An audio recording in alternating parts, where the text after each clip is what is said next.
Hi everyone, here we've got REALME C3 and let me share with you how to set camera timer on this device.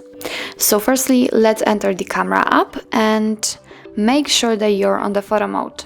Now we can tap on this 3 bars icon in the right upper corner, and as you can see right in the middle we've got the timer option. So let's tap on it, and after one tap we can set the timer. Right now this option is highlighted and inside it we've got the 3, so it means that we just set the 3 seconds delay. After tapping again we can set 10 seconds delay, and after tapping again, we can turn it off completely. So let me pick for the first the 10 seconds delay, and right now we can just tap on the shutter button. And as you can see, from now on this device will count down from 10, and after that time it will take a photo.